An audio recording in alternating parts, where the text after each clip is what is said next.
You know it, man. It's the Rumble Mania Slam Survivor Show. And I'm your host, the Machine 2.0. Let me turn this down a bit. The Rock's coming out there. It's Raw. It's the Raw after a very entertaining Raw Rumble. Basically, tonight we doing a Raw Rumble review. We're also doing a regular show, the regular RMSS show, and like we do every Monday night. Today, The Rock has made an appearance on Monday Night Raw, and it's happening right now as we speak. And pretty entertaining segment in the beginning. He came in doing his old funny character, not so serious, more comical. They're in Miami, so you know it's his hometown. So you know he had to come through. A few celebrities there: Flo Rida, Rick Ross, who I'm not a big fan of. But anyway, that's a whole nother story. That's another videotape. That's another video. But anyway, a few people in there. You know, he came and did his little thing, and it was pretty entertaining so far.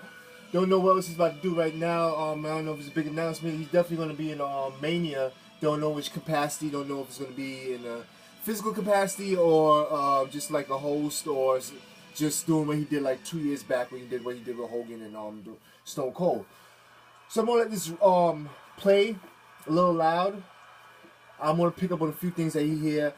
His monologues are so long, it's funny, but it takes a while to get to a point. So I'm just gonna go through with this. He does a little styling profile and all that other stuff, but that's The Rock being The Rock.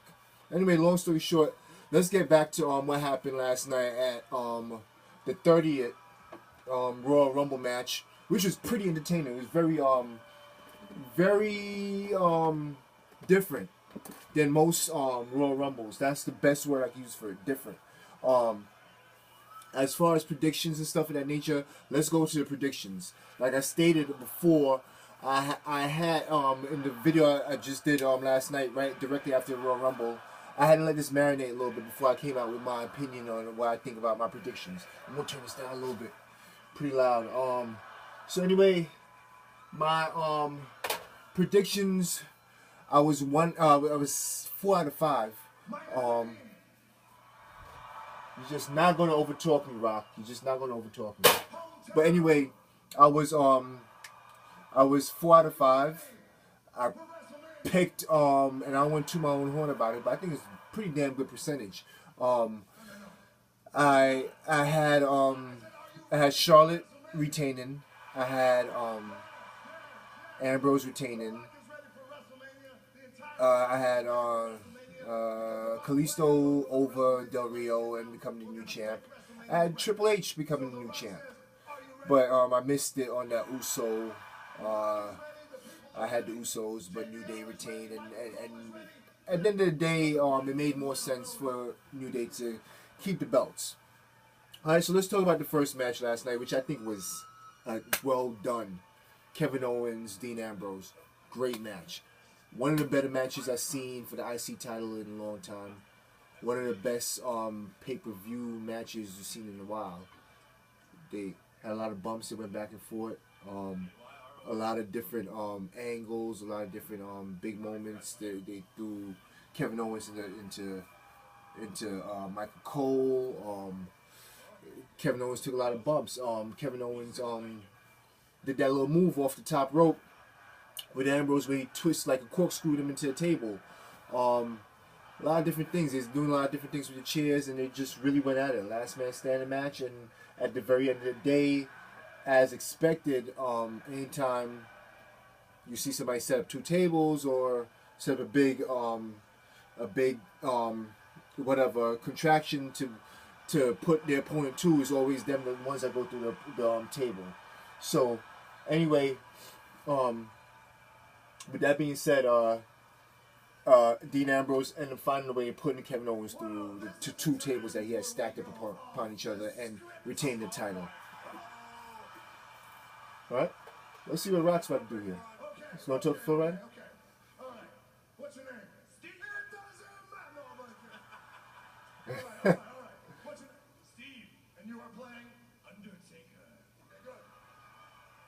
I like this.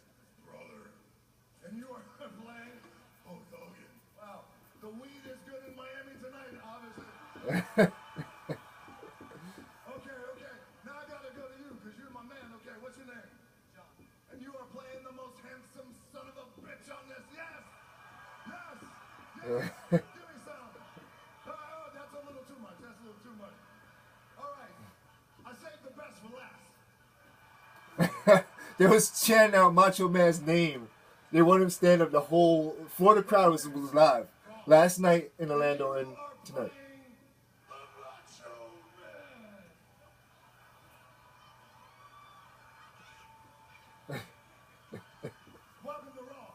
Yo, they was making him stand up and everything. They just called him out through the last match that they had. It's pretty good. But anyway, going back to the second thing about the Royal Rumble, the second match was it? Did they go to Kalisto? No, sorry, they did the tag team. It was pretty. I like the opening segment that New Day did with the tag team. They came out with a new trumpet, the new trombone and everything. They did it pretty well.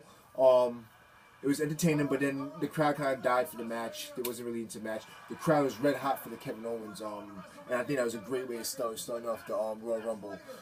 Right, they were red hot, but it wasn't that enthused. I think they used all their energy into the Kevin Owens and the Dean Ambrose, and also the start of the New Day and the shenanigans. So end of the day, New Day retained. Made sense. I liked it.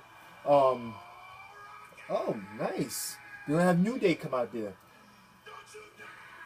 I like this. Let's see what goes on with this, but we'll get back to that. So then after that, the third match was Kalisto and Del Rio.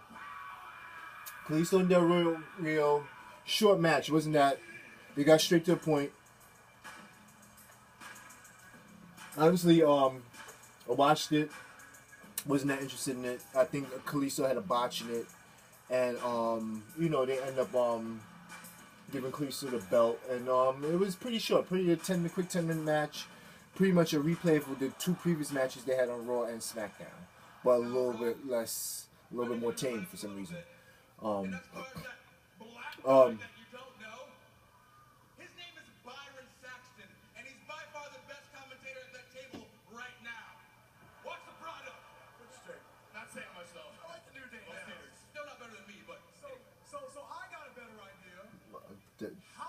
Did they get? Talk about the black guys that you do know.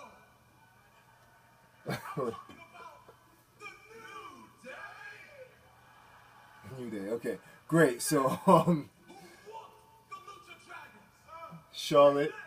Who whooped the Dudleys? They're from your era now. That's right. Charlotte and Becky Lynch was a very interesting match.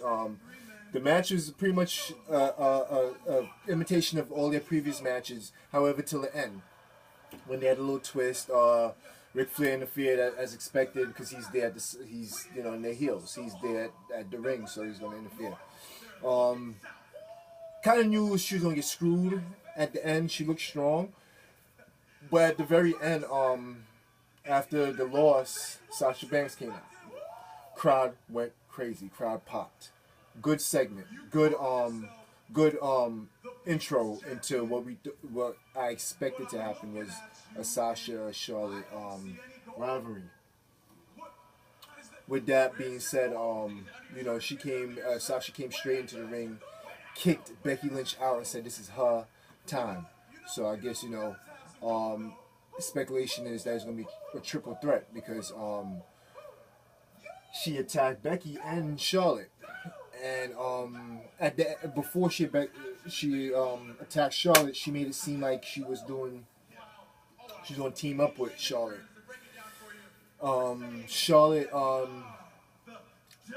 Charlotte was pretty friendly with her, and then at the end when she's leaving, she went behind Charlotte's back, pulled her down, put in the bank statement, and the crowd went crazy. I think that was a good segment for Sasha Banks. Made her look real strong. And starting the feud. Potentially it might be a triple threat, maybe at Fastlane, and then maybe a Sasha versus Charlotte at Mania. very long day.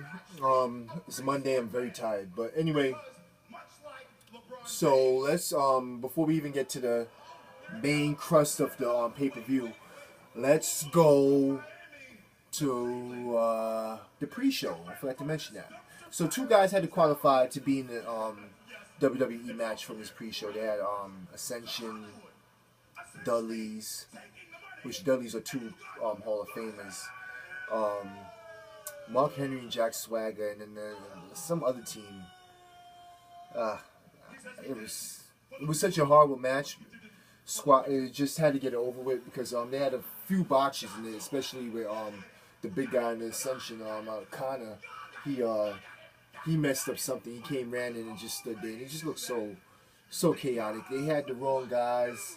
It was too many big guys that was very couldn't mesh. They just couldn't do anything together. So anyway, they got them.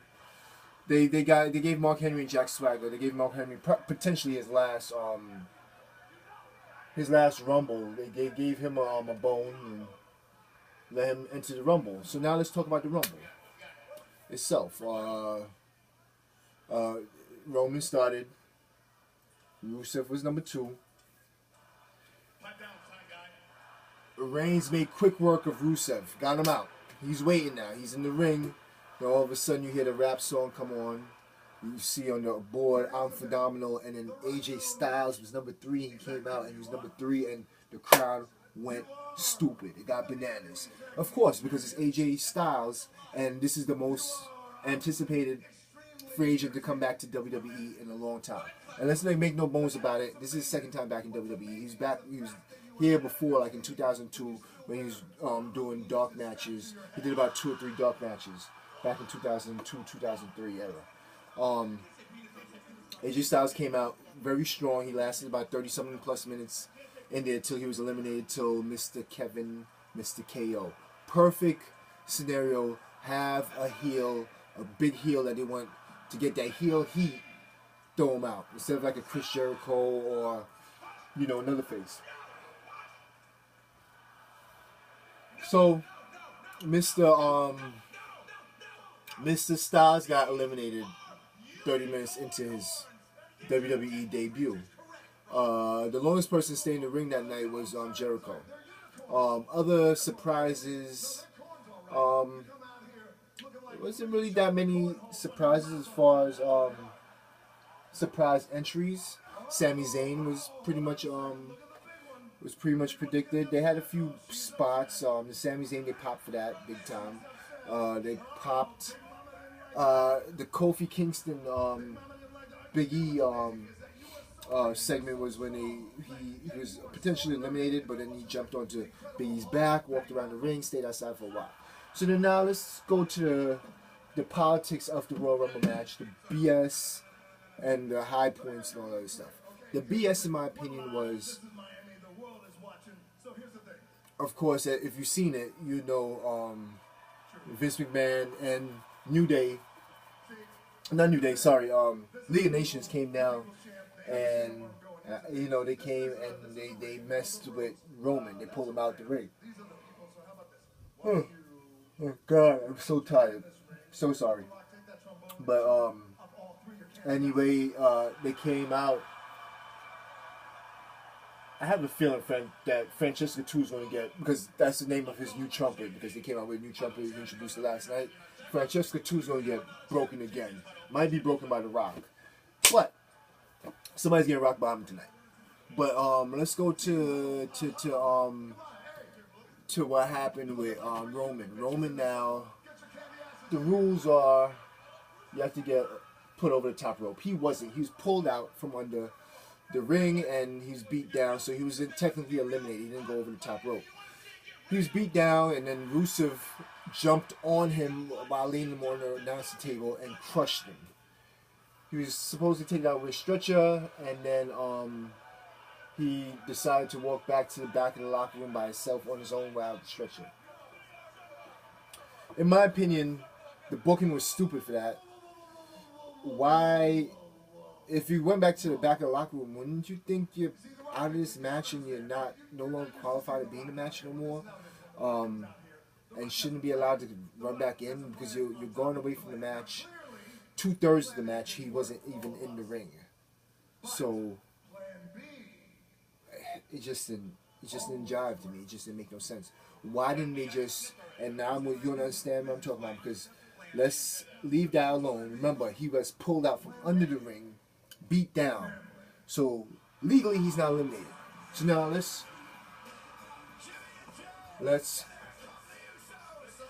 Okay.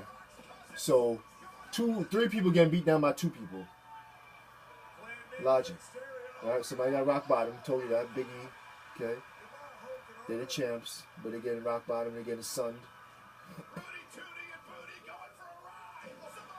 Oh, nice. A pop-up Samoan drop. Never seen that before. That's nice. I like that.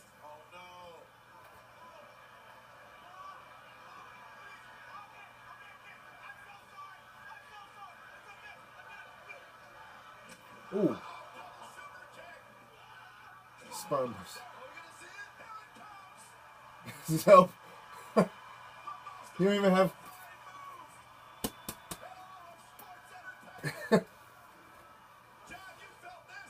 This is live on RMSS show. Nice. A People's Elbow. First. And you might never see this ever again on the RMSS show. But... So,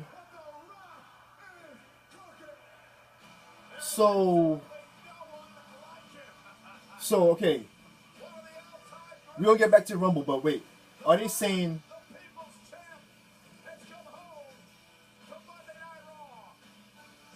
Are they saying the Usos and The Rock versus New Day at WrestleMania?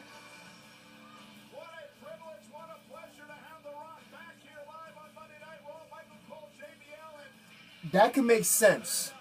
You know why? Because Rock's schedule and his insurance from the company, and this is breaking news. So, bam, the breaking under is gonna come at the ticker. Breaking news, bam.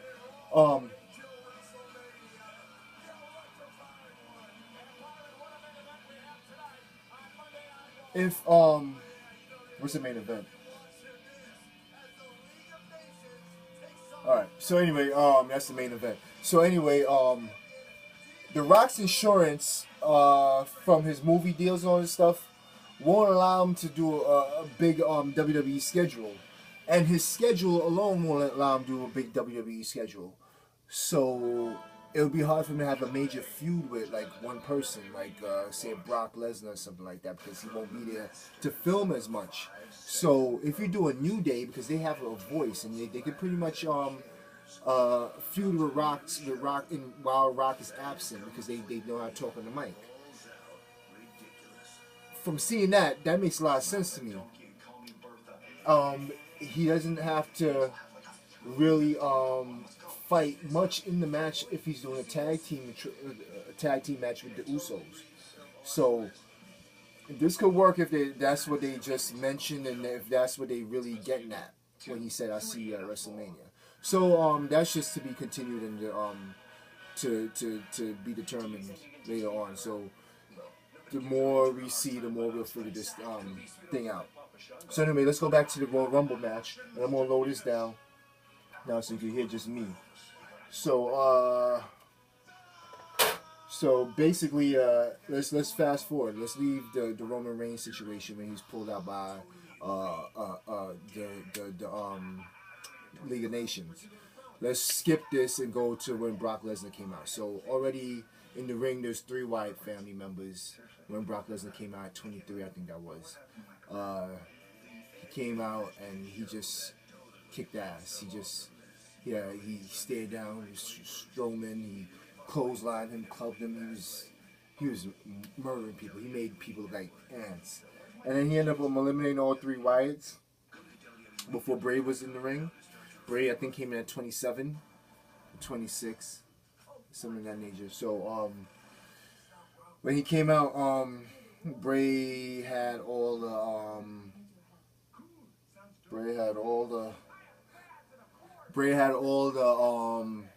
Wyatt members surround the ring, and then Bray had them come up on the apron. Even though they're all eliminated, They came back in the ring while Bray was there staring down Lesnar. They came back in the ring, and Lesnar once again kicked all of them out the ring. And then now he's about to F5 Bray. Luke Harper runs back in, gives him a super kick. Bam, he's on the floor, he's immobilized. Rowan and Strowman comes back in. Rowan, Harper, and Strowman is ordered by Bray to pick up Lesnar, throw him off the top rope. He's eliminated by 3 people that's not even in the match because he went over the top rope. Does that make any sense to you? He's not. None of the people that eliminated him were legal. Bray Wyatt didn't eliminate him. How could he be eliminated by somebody that's not even in the match? But once again, no, it's a no DQ match. So I guess anything is legal, and they change. They change things on the fly. Okay. Let's rewind back now to the Roman Reigns incident. Wouldn't you think it makes a little bit more sense for the League of Nations to do the same thing that the Wyatts did to Roman and just totally get him out of there and just call it a day instead of go? But this is WWE where they change up things every now and then and they don't really have no logic behind their storyline. Don't you think it just would have made more sense than they taking him out from under the ring and pretty much beating him down just to allow him to come back in if you really don't want him to win this title? Didn't make any logical sense to me, and didn't make any sense the way Roman was booked. They had him not in the ring for 2/3 of the match, and that kind of made him look weak, in my opinion, more so than it made him look protected big time. Because they didn't have an encounter with Lesnar at all, because he was gone the whole time. And came back after Lesnar got eliminated. So what they built up prior to that in the 2 or 3 Monday Night Raws before that, and especially when they had Lesnar and Roman pretty much squaring off with each other, they didn't even touch that. So to me, that made no sense, in my opinion. That Roman and Lesnar didn't have no spot in the Rumble together. It didn't make no sense that the League of Nations didn't just straight put them over the top. It didn't make no sense that they legally allowed 3 men that's not even in the match to eliminate Brock Lesnar and call it a day. Few things I think they missed that, but other than that, it was a really entertaining. I was entertained. I was anticipating stuff, and I enjoyed it. But I think they could have booked certain things a little bit differently. Of course, the end was very once Lesnar was out of there, you just kind of had a feeling that was Triple H was gonna come out, and he did. At number 30, his song came on, the crowd popped somewhat for it. He had a few moments. He had of course, stay down with Roman, stay down with Bray. Bray was still in there. Jericho lasted the longest. He was in there. He was like the last 6, I think. Sheamus, Ambrose, Reigns, and Triple H were the last 4. Sheamus got eliminated. Then Roman got eliminated by Triple H. It was Ambrose and Triple H, and you kind of had to know that they wasn't gonna do Ambrose with 2 belts. They was gonna give him the IC and the world title. It was just I didn't see it happening. However, it felt good. I was amped. The first thing I text Kenny V, and I was like, when I seen it was just Ambrose and Triple H, and I was like, Ambrose City, bitch. It was like, I'm like, all right, maybe they're just gonna go straight up and just go Ambrose. I'm like, that would have been amazing. All 3 Shield members would have had the belt at some point in the last 4 or 5 months, and I was like, that's amazing. They didn't do that. What could have been a funny scenario I heard thrown out there was that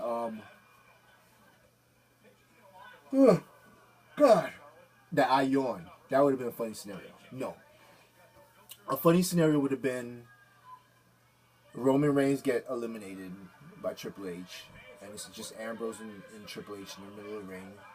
They start squaring off with each other face to face, and all of a sudden they start laughing, embrace, and then Ambrose picks up Triple H, and Triple H allows him to throw him over the top rope, giving Ambrose both belts, the IC and the world title, and he becomes the corporate authority champ.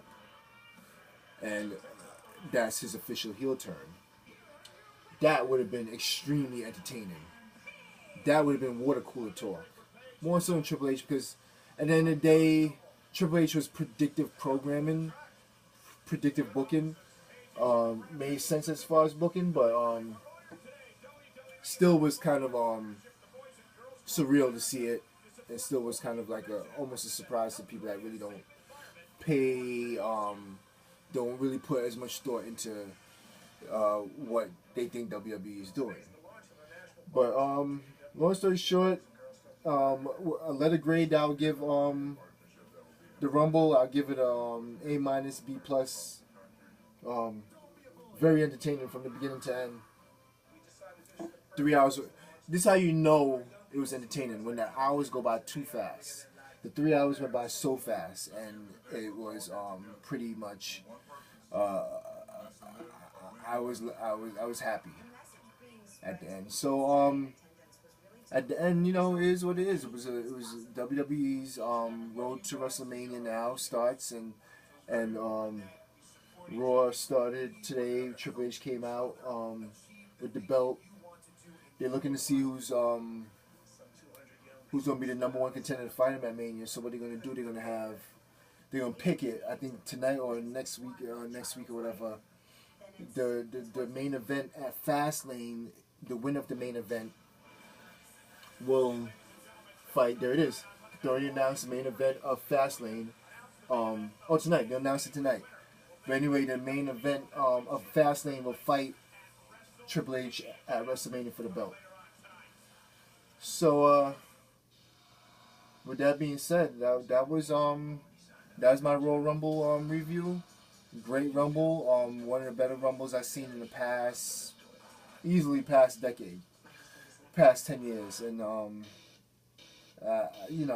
was highly entertained. So. I have no complaints except for the booking of 3 spots that could have been done better. Of course, AJ Styles went. Yeah, they wasn't gonna put it on him. They wasn't gonna put the belt on him. They wasn't gonna put it back on Brock. Roman. One thing about the crowd. Let's talk about the crowd before we end this. Orlando crowd was so hot. They were hot from the beginning. They died down with the Kalisto and the New Day match. They picked back up at the end of the Divas match when Sasha Banks made a little the Sasha Banks segment. They were hot for the Rumble from the get go to the end. They totally that was an anti-Roman Reigns crowd. There's no doubt about it. They shit on Roman, but it was expected in a way. He's just not. He's not. WWE is not. It's just he's. Listen, I don't even know how to even explain this. He's just not getting over, and WWE's hell bent on getting him over, and we'll see how it goes. But right now, with the crowds knowing that WWE's hell bent on getting him over, they're not responding the way they wanted to respond. So then the day is going to be what it is. But the Rumble was great. Definitely, I would use the word great. And love the way they did it, and can't complain. So anyway, this was the RMSS show, Royal Rumble, the Rumble Mania Slam Survivor show. I'm your host, the Machine 2.0. I'm gonna watch the main event and the end of Raw, and report back to you tonight with a post-Raw Promo Kings show. All right. Thank you for tuning in. Have a good one. If you have any questions or any inquiries, please send it to rmssshow@gmail.com. rmssshow@gmail.com. And follow us on Instagram at the Rumble Mania Slam Survivor Show. All right. Talk to you later. Have a good one. Peace.